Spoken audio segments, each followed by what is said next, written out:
Everyone, मैं सुष्मिता आपके अपने YouTube चैनल सुष्मिता साहित्य क्लासेस में बहुत बहुत स्वागत करती हूँ। आज से हम शुरू करने वाले हैं यूजीसी नेट का सबसे महत्वपूर्ण यूनिट हिंदी कविता। जैसा कि आपको पता है, आंसर की रिलीज हो चुकी है और आप समझ चुके होंगे कि आपके कितने प्रश्न सही हो रहे हैं, आपका यूनिट हो पाएगा या नहीं हो पाएगा। अगर नहीं हो पाएगा तो भी कोई घबराने की बात नहीं है, हम वापस अपनी तैयारी शुरू करेंगे और अब की बार सक्सेस जरूर होंगे। तो आज हम इस यूनिट का प्रथम कविता रेवा तट पढ़ने वाले हैं। इस कविता को के कुछ अंश मैंने रखे हैं बोर्ड पे और बाकी के जो महत्वपूर्ण अंश हैं, कविता के सारांश, कविता की प्रमुख पंक्तियां, दोहा का या फिर किस कवित्व का उपयोग किया गया है, ये सारी चीजें हम पढ़ेंगे हमारे ओरिजिनल बुक से। और जैसा कि आपको पता है, यूजीसी नेट के पाठ्यक्रम को देखते हुए कि हमारे ओरिजिनल बुक से पढ़ना कितना जरूरी है, क्योंकि जो प्रश्न आ रहे हैं वो बहुत अंदर से आ रहे हैं, पहले जैसे हल्के प्रश्न नहीं आ रहे। तो इस वीडियो में हम पढ़ने वाले हैं रेवा तट जो चंद बरदाई द्वारा लिखा गया है। रेवा तट महाकाव्य पृथ्वीराज रासो का 27वां सर्ग है। 27वां सर्ग या 27वां समय भी इसको मान सकते हैं। यह पृथ्वीराज रासो जो महाकाव्य है उसका 27वां सर्ग है। पृथ्वीराज रासो इसमें 69 यानी 69 सर्ग या फिर 69 समय है।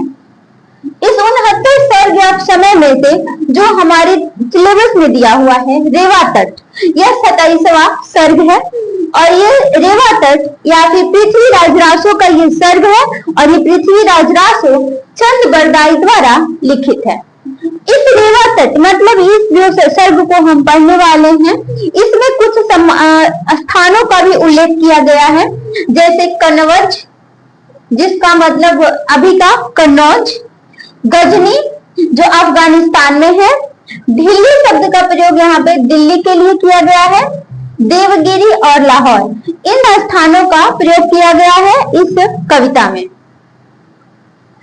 इस कविता में रंभा तथा मेनका जो क्या है, अप्सराएं हैं, इनके मध्य ये अप्सराएं हैं, इनके मध्य के संवाद का भी उल्लेख किया गया है। अच्छा, सबसे इंपॉर्टेंट बात इस कविता का है कि चंद बरदाई ने जिन छंदों को कवित्व की संज्ञा दी गई है वे असली में छपे हैं। 17वीं शताब्दी में यह कविता का रचना हुआ। 17वीं शताब्दी से पहले छपे कवित्व नाम से ही प्रसिद्ध था। तो यहाँ पृथ्वीराज रासो की भाषा ब्रज भाषा है,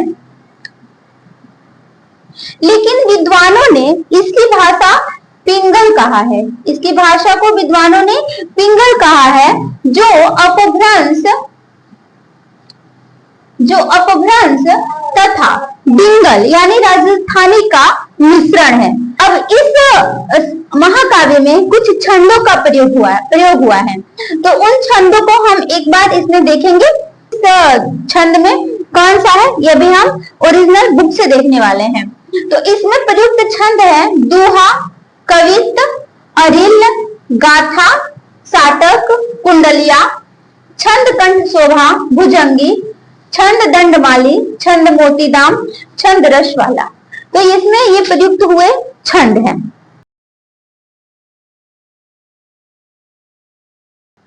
देवगिरी को युद्ध में जीतने पर पृथ्वीराज के सेनापति चमंड राय दाहिन ने उनका यशोगान किया। साथ ही रेवा तट पर ऐरावत हाथी के समान दिखने वाले हाथियों की चर्चा की एवं उनका शिकार करने का आग्रह किया।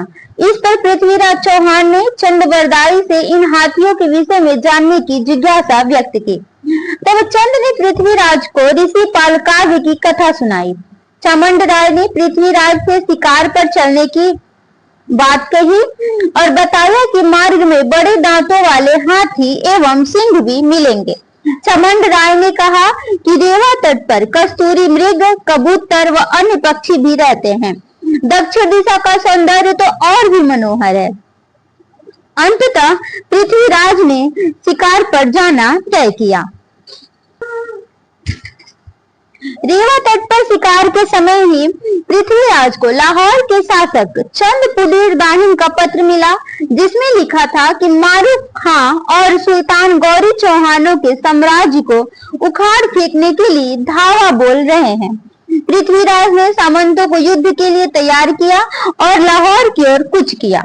गौरी ने जब चिनाब नदी पार की 8,000 हाथी और 18 लाख घोड़ों के साथ, यहाँ पे इंपॉर्टेंट है, याद रखेंगे, 8,000 हाथी और 18 लाख घोड़ों के साथ। अच्छा, यहाँ पे जो शहर का नाम है, लाहौर शहर का नाम है, तो ये मैंने पहले ही आपको बता दिया है, इंपॉर्टेंट है, याद रखें, परीक्षा में पूछ सकता है। तब वहां चंद पुडीर उसे रोकने के लिए तैयार खड़ा था। दोनों दलों में भयंकर युद्ध हुआ। पुंडीर वंशी 5 वीरों के गिरने के बाद चंद पुंडीर ने समर्पण कर दिया और गौरी चिनाब से आगे बढ़ गया। इसी समय पृथ्वीराज को दूत ने बताया कि मारूफ खां भी लाहौर से 5 कोस की दूरी पर आ गया है। यह सुनकर पृथ्वीराज क्रोधित हो उठे और गौरी को फिर से बांध लेने की प्रतिज्ञा की। पंचमी तिथि मंगलवार को पृथ्वीराज ने गौरी पर चढ़ाई की। दोनों ओर से भयंकर युद्ध शुरू हुआ। समर सिंह, जैत पवार, चमन राय, हुसैन खां आदि गौरी की सेना को छिन्न भिन्न कर रहे थे। इंपॉर्टेंट, यहाँ पे आप नोट्स में करें किसके नामों का उल्लेख हुआ है। समर सिंह, जैत पवार, चमन राय, हुसैन खां इत्यादि। पृथ्वीराज की सेना चक्रव्यूह बनाकर लड़ रही थी। पहले दिन सूर्यास्त के बाद युद्ध रुक गया। दूसरे दिन प्रातः काल फिर युद्ध आरंभ हुआ। अप्सराएं देवलोक छोड़कर युद्ध भूमि पर आई और मरे हुए वीरों का वर्ण करने लगे। युद्ध चलता रहा और चौथे दिन तक पहुंच गया। चौथे दिन के युद्ध में गौरी कैद कर लिया गया। 1 माह और 3 दिन कारागार में रहने के बाद जब सुल्तान के अमीरों ने प्रार्थना की और दंड स्वरूप 9,000 घोड़े, 700 एरावी घोड़े, 8 सफेद हाथी, 20 ढली हुई ढालें, गजमुक्ता और अनेक माणिक्य दिए। याद रखेंगे क्या क्या दिए? दंड स्वरूप 9,000 घोड़े दिए, 700 एरावी घोड़े दिए, 8 सफेद हाथी दिए, 20 ढली हुई ढाले दिए, गजमुक्ता और अनेक माणिक्य दिए। तब राजा ने सुलह और शांति स्थापित कर गौरी गजन्वी को पहना ओढ़ाकर उसे विदा किया। तो ये था इस कविता का सारांश। इस समय की प्रमुख महत्वपूर्ण काव्य पंक्तियों को हम पढ़ेंगे। तो जैसा कि मैंने आपको पहले ही बताया कि इसमें अलग अलग प्रकार के छंदों का प्रयोग किया हुआ है। तो इसमें प्रत्येक छंद का एक हम उदाहरण भी देखने वाले हैं। तो सर्वप्रथम इसमें यूज हुआ है दोहा छंद का। देवगिरी जीते सुबट आयो चामुंड राय, जय जय नृप कीरति सकल कही कवि जन गाय, मिलट राज प्राथिराज सो कही राव चमंड, रेवा तट जो मन करो तो वन अपूब गज झुंड। तो ये था दोहा का उदाहरण। अगला है कवित। बिंदु ललाट प्रसेद करथो शंकर गजराजम, औरापति धरि नाम दियो चढ़ने सुरराजम, दानव दल तेहि गंज रंजी उमया उर अंदर, कोई कृपाल हस्तिनी संग बगसी रचि सुंदर, औलादिता सुतन आय के रेवा तट वन बिथरिया, सामंत नाथ सो मिलत इप दाहि में कथ उचरिय।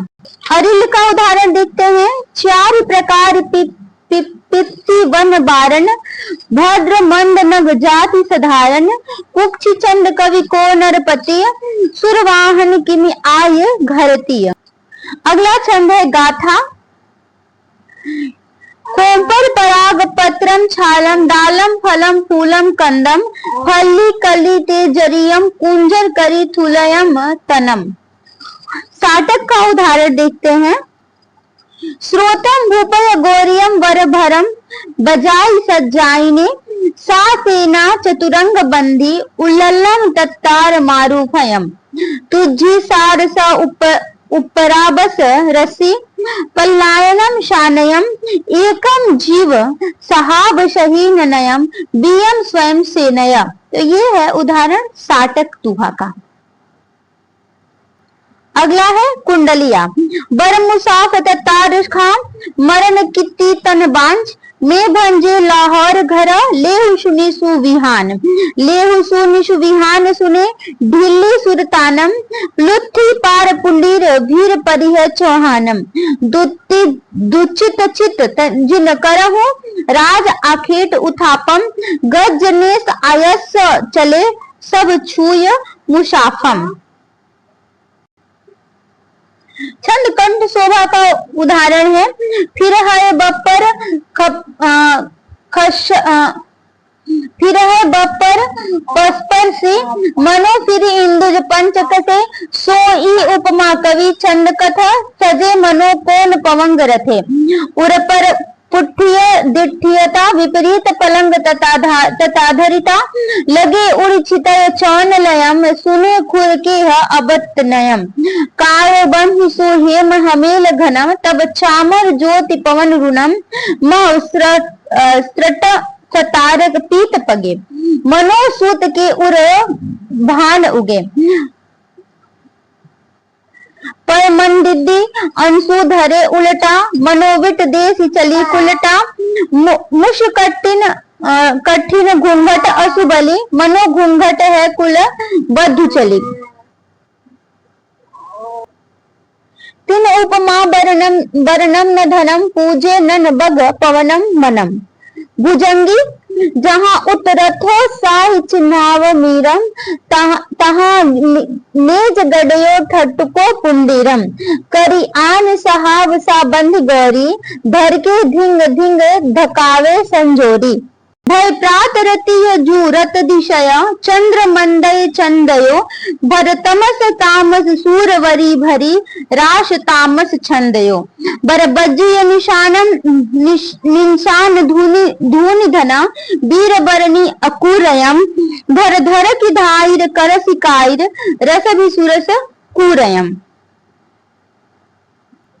अब पढ़ते हैं छंद मोती मोतीदाम।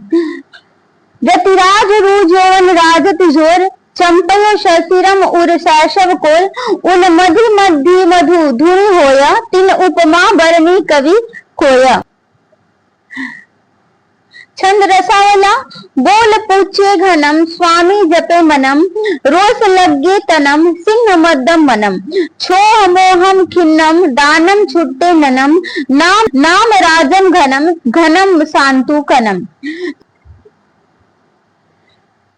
ये थे महत्वपूर्ण छपे जो पृथ्वीराज रासो के रेवा तट समय या फिर सर्ग में उपयोग किए गए हैं। पृथ्वीराज रासो की एक महत्वपूर्ण विशेषता मैं आपको बता दूं कि यह जो है यह वीर रसात्मक वीर रस की एक कविता है जिसमें वीरता का वर्णन किया गया है और यह पृथ्वीराज चौहान की वीरता का वर्णन किया गया है। इसको ऐतिहासिक तथा काल्पनिक दोनों का मिश्रण मान सकते हैं। पृथ्वीराज चौहान जो हमारे भारत के राजा हुआ करते थे यह प्रमाणिक है, लेकिन बहुत सारे इसमें जो वर्णन किए गए हैं वो कल्पना के आधार पर किए गए हैं। तो यह जो काव्य है इसको प्रमाणिक ऐतिहासिक तथा कल्पना का मिश्रण मान सकते हैं। मिलते हैं कल पुनः इसी समय पर एक नए क्लास के साथ। तब तक चैनल पे नए हैं तो प्लीज सब्सक्राइब कर दें। वीडियो अच्छी लगी हो तो लाइक करें और अपने सुझाव हमें कमेंट सेक्शन में जरूर दें। Thanks for watching.